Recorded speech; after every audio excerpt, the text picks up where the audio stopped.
გამარჯობა მეგობრებო. კვარაცხელიას მუნდიალზე არ ივიწყებენ. დამ გააბრაზა დვალიშვილი და სხვა მრავალი საინტერესო ინფორმაცია მსოფლიო ჩემპიონატიდან. მოტივაციისთვის კი ვცადოთ, რომ ავიდეთ ტრადიციულ 2000 მოწონებაზე. ასევე ამ თვეში ჩვენი მიზანია, რომ ავიდეთ 100.000 გამომწერზე და გვაკლია სულ რაღაც 60. ამიტომ მოდი ვცადოთ, რომ ამ ნიშნულს ამ ვიდეოთი მივახციოთ. მადლობა თუ შენ ეს ჩემი ორი პატარა თხოვნა გაითვალისწინე და მოდი დავიწყოთ. მიუხედავად იმისა, რომ კვარაცხელია მსოფლიო ჩემპიონატზე არ თამაშობს, მისი სახელი ტურნირის გარშემო მაინც ძალიან ხმაურიანად ისმის. მოგეხსენებათ ის ჯგუფის მესამე ტურში საფრანგეთმა მთავარ კონკურენტ ნორვეგიას 4-1 მოუგო. მატჩის მთავარი გმირი უსმან დემბელე იყო, რომელმაც პირველ ტაიმში ჰეტრიკი შეასრულა. მაგრამ ჩვენთვის ყველაზე საინტერესო მომენტი დემბელეს მესამე გოლის შემდეგ მოხდა. PSG-ს ფრანგმა ვარსკვლავმა გოლი ხვიჩა კვარაცხელია სტილში აღნიშნა. ეს ჟესტი პატარა დეტალად შეიძლება ჩანდეს, მაგრამ სინამდვილეში ბევრ ამას ამბობს. გავრცელებული ინფორმაციით, მატჩის შემდეგ დემბელემ ამ აღნიშვნაზე ისაუბრა და თქვა, რომ ეს გოლი ხვიჩას მიუძღვნა, რადგან კვარაცხელი ამას იმსახურებს. მისი სიტყვებით, ხვიჩა ამჟამად ევროპის საუკეთესო მარცხენა ვინგერებს შორისაა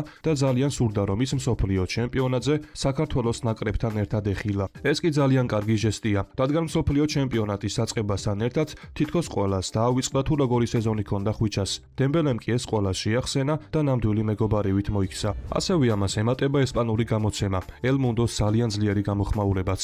გამოცემამ დაწერა, რომ კვარაცხელიას მსოფლიო ჩემპიონატისთვის სახლიდან თვალისდევნება მოუწევს. მიუხედავად იმისა, რომ ის ჩემპიონთა ლიგის ბოლო სეზონის საუკეთესო ფეხბურთელად აღიარეს. ასევე ესპანურმა მედიამ ხაზი გაუსვა იმასაც, რომ კვარაცხელიას არ ყოფნა მსოფლიო ჩემპიონატზე დიდ სიცარიელეს ტოვებს. მათ ეს სიტუაცია შეადარეს ისეთ შემთხვევებს, როცა ტურნირს მიღმა დიდი ვარსკვლავები რჩებიან და მაყურებელი გრძნობს, რომ მუნდიალს რაღაც ძალიან მნიშვნელოვანი აკლია. ეს კი უკვე მხოლოდ ქართული ემოცია აღარ არის. როცა უცხოური მედია წერს, რომ მსოფლიო ჩემპიონატს ხვიჩა აკლია, ეს ნიშნავს, რომ კვარაცხელია უკვე იმ დონეზე არ იქნება, სადაც მისი არ ყოფნა საერთაშორისო საფეხბურთო ამბათი ქცევა. და ბოლოს, კიდევ ერთი ხმაურიანი შეფასება ჯეიმი კარაგერისგან. კარაგერმა ძალიან თამამი აზრი დააფიქსირა და თქვა, რომ თუ PSG-ში უფრო ღრმა მემკვიდრეობაზე ვსაუბრობთ, მისთვის კვარაცხელია მბაპეზე მაღლა დგას.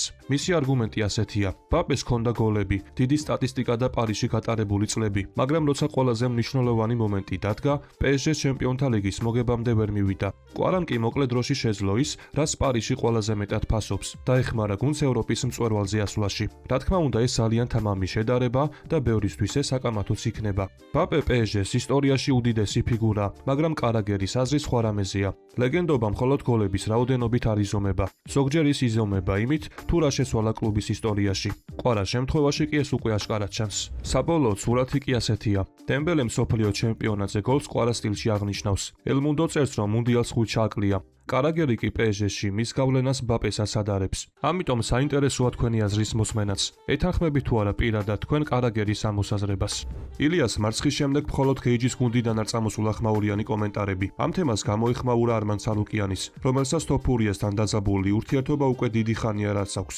ეს გასაკვირი არ ყოფილა, რადგან არმანი და ილია ერთმანეთზე თბილ სიტყვებს იშვიათად ამბობენ, მაგრამ სარუკიანის ბოლოდროინდელი რეპლიკები მერაბ დვალიშვილს ნამდვილად არ მოეწონა. მერაბმა ინტერვიუში თქვა, რომ არმან სარუკიანს როგორც სპორტსმენს პატივსცემს და მის დონესაც აღიარებს, თუმცა არ მოსწონს, როცა ის ილია თოფურიაზე სუდად საუბრობს. განსაკუთრებით ახლა, როცა ილიამ მძიმე ბრძოლა გადაიტანა. მერაბის მთავარი მესიჯი ძალიან მარტივია. შეიძლება მეტოქეობა გქონდეს, შეიძლება მომავალში ბრძოლაც გინდოდეს, მაგრამ ადამიანი, რომელმაც ოქტაგონში ასეთი ომი გამოიარა, პირველ რიგში პატივისცემას იმსახურებს. ეს კი ძალიან სწორი პოზიცია. სპორტში კრიტიკა ყოველთვის იქნება, განსაკუთრებით მაშინ, როცა საქმე ილია თოფურიასნაირ ფიგურას ეხება. მაგრამ ერთია სპორტული ანალიზი და მეორეა ისეთი ტონი, რომელიც უკვე დაცინვას ან პირად შეტევას გავს. სწორედ აქ დადგა მერაბი ილიას გვერდით. მან სარუკიანის სპორტული დონე არ უარყო. პირიქით, თქვა, რომ როგორც სპორტსმენი პატივსცემს, მაგრამ ამავე დროს მკაფიოდ აღნიშნა, რომ ილიაზე ასეთი საუბარი უნდა შეწყვიტოს. ასევე ამ ყველაფერს კიდევ ერთი საინტერესო დეტალიც ემატება. მერაბ დვალიშვილი და არმან სარუკიანი 11 ივლისს საქართველოში რაფის ტურნირზე იასპარეზებენ. მერაბი ჰენრის ეხუდოს შეხვდება, სარუკიანი კი კუად ხამიტოვს. ანუ ილიას გარშემო შექმნილი ეს დაძაბულობა მხოლოდ ინტერვიუებში არ დარჩება. ორივე სპორტსმენი მალე საქართველოში იქნება და ცხადია, რომ ამ თემაზე ყურადღება კიდევ უფრო გაიზრდება. მაგრამ ამ კრიტიკისა და ხმაურის ფონზე ილიასთან დაკავშირებით სასიხარულო სიახლეებიც გავრცელდა. თოფურიას ფიზიკური მომზადებისა და პერფორმანსის მწვრთნელმა ხესუს გალომ თოფურიას ჯანმრთელობის შესახებ ისაუბრა. მისი თქმით, ვიზუალურად ილია უკვე ბევრად უკეთ გამოიყურება. სახეზე შეშუპებამ გაუარა, სილურჯეებიც გაქრა და მიუხედავად იმისა, რომ დისკომფორტი დისკომფორტი და მგრძნობელობა ჯერ კიდევ აქვს, გარეგნულად თითქმის არ ეტყობა, რომ ასეთი მძიმე ბრძოლა გადაიტანა. ხოლო გალომ ასევე აღნიშნა, რომ ექიმების შეფასებით მოტეხილობის შეხორცებას დაახლოებით 6-დან 8 კვირა დასჭირდება. რაც შეეხება დაბრუნებას, მისი ვარაუდით მინიმუმ 2-დან 3 თვეზეა საუბარი, ხოლო რეალური დაბრუნება შეიძლება წლის ბოლოს დეკემბერში, ან შემდეგი წლის დასაწყისში განიხილებოდეს. ეს კი იმას ნიშნავს, რომ თოფურიასთვის ახლა ყველაზე მნიშვნელოვანი ეტაპი იწყება. არა ხმაურიანი კომენტარები, არა ცალუკიანი სიტყვები, არა გეიჯის გუნდის ირონია, არამედ მშვიდი აღდგენა, სწორი ანალიზი და დაბრუნების გეგმა. ამიტომ ის გადაგვცენია, რომ ილიას ჯანმრთელობა უსურვოთ. მესიზე და რონალდუზე პაექრობა მწვრთნელებზეც გადავიდა. ხულიან ალვარეზის ალტერნატივა ბარსელონა მოულოდნელი ტრანსფერისთვის ემზადება. ხოლო თუ აქამდე ხარ მოსული, შეგახსენებთ, რომ ჩვენი მიზანია ავიდეთ 2000 მოწონებაზე. რის შემდეგაც ახალი ვიდეო ძალიან მალე გამოვა. ხულიან ალვარესის სატრანსფერო საგას კიდევ ერთი ძალიან საინტერესო დეტალი დაემატა. Daily Mail-ის ინფორმაციით, ბარსელონა ჰარი კეინის ტრანსფერსაც აკვირდება და ინგლისელი ფორვარდის წარმომადგენლებს ინტერესის გამოსახატად უკვე დაუკავშირდა. კეინი ახლა 32 წლისაა. ბაიერნთან კი მოქმედი კონტრაქტი კიდევ ერთი წლით აკავშირებს. სწორედ ამიტომ კატალონიურ კლუბში ფიქრობენ, რომ თუ მსოფლიო ჩემპიონატის შემდეგ მცირე შანსი მაინც გაჩნდება, ამ ვარიანტზე სერიოზულად იმუშავებენ. ამ ეტაპზე კეინის წარმომადგენლები ბარსასთან პირდაპირ მოლაპარაკებებს არ აწარმოებენ. თავად ფეხბურთელი ბაიერნში არსებული სიტუაციით კმაყოფილია. მიუნხენური კლუბის კი მის შენარჩუნებას შეეცდება და მსოფლიო ჩემპიონატის შემდეგ კონტრაქტის განახლების საკითხის განიხილება. მაგრამ ბარსასთვის მთავარი პრობლემა ცნობილია. ლევანდოვსკის წასვლის შემდეგ მათ ცენტრფორვარდის დამატება სურთ. აქ კი ჩნდება ძალიან საინტერესო შედარება ხულიან ალვარესთან. ალვარესი უფრო ახალგაზრდა, გრძელვადიანი და თანამედროვე პროექტია, მაგრამ მისი ტრანსფერი ბევრად რთული იქნება. კეინის შემთხვევაში კი სიტუაცია სხვანაირია.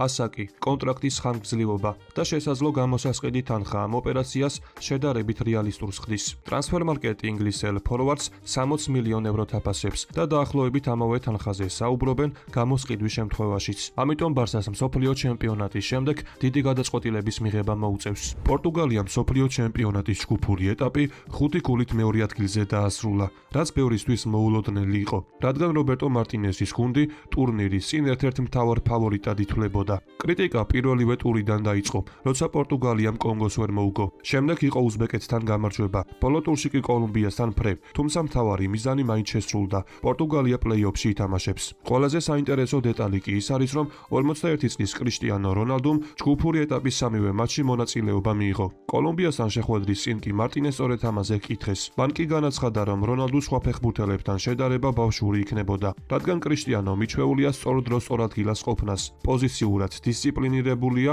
და 90 წუთის თამაში მისთვის პრობლემა არ არის. ამ ფონზე ბევრმა ეს სიტუაცია მესის მაგალით შეადარა. არგენტინელმა იორდანიასთან ბოლო ტურის მატჩი ძირითადში არ დაიწყო. მე-60 წუთზე ჩაერთო და მაინც ულამაზესი ჯარიმა გაიტანა. სკალონიმ კი თქვა, რომ ეს გადაწყვეტილება მან და ლეომ ერთად მიიღეს. მესიმ სათამაშო დრო თანაგუნდელებს დაუთმო და ყურადღება იმაზე გადაიტანა, რაც წინ ელოდა. ახლა კი პორტუგალიას ურთულესი ბადე ელოდება. მე-16 ფინალში ხორვატია, შემდეგ კი შესაძლოა ესპანეთი. ასევე ამავე მხარეს არიან საფრანგეთი, გერმანია და ნიდერლანდებიც. ანუ რონალდოსთვის და პორტუგალიისთვის ნამდვილი მსოფლიო ჩემპიონატი ახლა იწყება. ამიტომ საინტერესოა თქვენი აზრის მოსმენა. რას ფიქრობთ, რა იქნება პორტუგალიის მაქსიმუმი ამ რეალობიდან გამომდინარე? დღევანდელ ვიდეოს კი ამით დავასრულებ. მოტივაციისთვის კი თხოვნა, რომ ავიდეთ მინიმუმ 2000 მოწონებაზე. ასევე გამოიწერე არხი, რათა იყო მუდმივად საქმის კურსში. ყველას გისურვებთ ჯანმრთელობას და ბედნიერებას. მე კი მომავალი ვიდეოთი ძალიან მალე დაგიბრუნდებით.